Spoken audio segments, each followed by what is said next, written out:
Praise the lord. ಪ್ರಿಯರಾದ ದೇವ ಮಕ್ಕಳೇ, welcome to ಮುಂಜಾನೆ ಮುತ್ತು ಕಾರ್ಯಕ್ರಮ.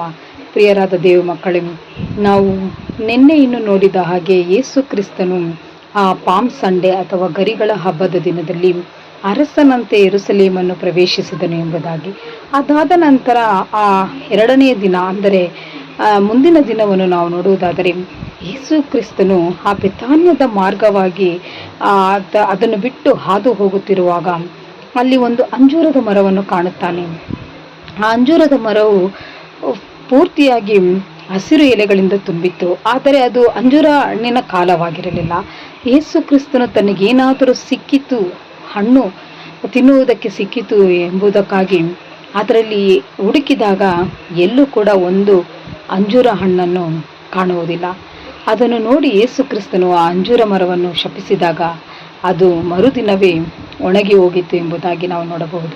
ಪ್ರಿಯರಾದ ದೇವ ಮಕ್ಕಳೇ, ಅನೇಕ ಸಾರಿ ನಾವು ಕೂಡ ಈ ಅಂಜೂರದ ಮರದ ಹಾಗೆ ಹೊರಗಿನ ತೋರಿಕೆಗೆ ನಾವು ತುಂಬ ಚೆನ್ನಾಗಿರುವ ರೀತಿಯಲ್ಲಿ ಕಪಟಿಗಳ ಹಾಗೆ, ವಿಶೇಷವಾಗಿ ಮಾಸ್ಕ್ ಧರಿಸಿಕೊಂಡವರ ಹಾಗೆ ಹೊರಗಿನ ತೋರಿಕೆಯಲ್ಲಿ ಮಾತ್ರ ಸುಂದರವಾಗಿ ಕಾಣುವವರಾಗಿರುತ್ತೇವೆ.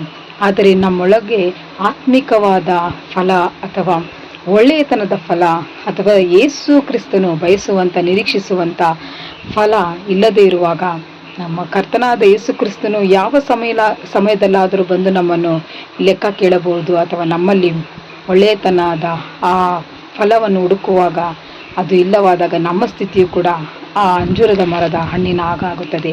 ಅದೇ ತಾನೇ ಆತನ ವಾಕ್ಯದಲ್ಲಿ ಹೇಳುವುದು. ಯೋಹಾನನು ಬರೆದ ಸುವಾರ್ತೆ 15ನೇ ಅಧ್ಯಾಯ 2ನೇ ವಾಕ್ಯದಲ್ಲಿ, ನನ್ನಲ್ಲಿದ್ದು ಫಲ ಕೊಡದಿರುವ ಪ್ರತಿಯೊಂದು ಕೊಂಬೆಯನ್ನು ಆತನು ತೆಗೆದು ಹಾಕುತ್ತಾನೆ ಎಂಬುದಾಗಿ. ಪ್ರಿಯರಾದ ದೇವ ಮಕ್ಕಳೇ, ನಮಗೆಲ್ಲರಿಗೂ ಗೊತ್ತು, ನಾವು ಆತ್ಮಿಕವಾದ ಫಲಗಳನ್ನು ಕೊಡಬೇಕಾಗಿಯೇ ದೇವರು ನಮ್ಮನ್ನು ಈ ಲೋಕದಲ್ಲಿ ಇಟ್ಟಿದ್ದಾನೆ. ನಾವು ಪ್ರತಿದಿನ ಆತನಲ್ಲಿ ಬೆಳೆದು ಬೇರೂರಿ ಆತ್ಮಿಕ ಫಲಗಳನ್ನು ಕೊಡಬೇಕು.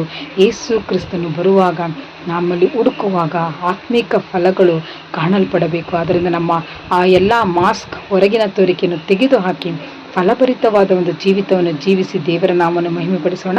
ದೇವರ ಈ ವಾಕ್ಯ ಭಾಗದ ಮೂಲಕ ನಮ್ಮನ್ನು ಆಶೀರ್ವದಿಸಲಿ. God bless you. Have a nice day.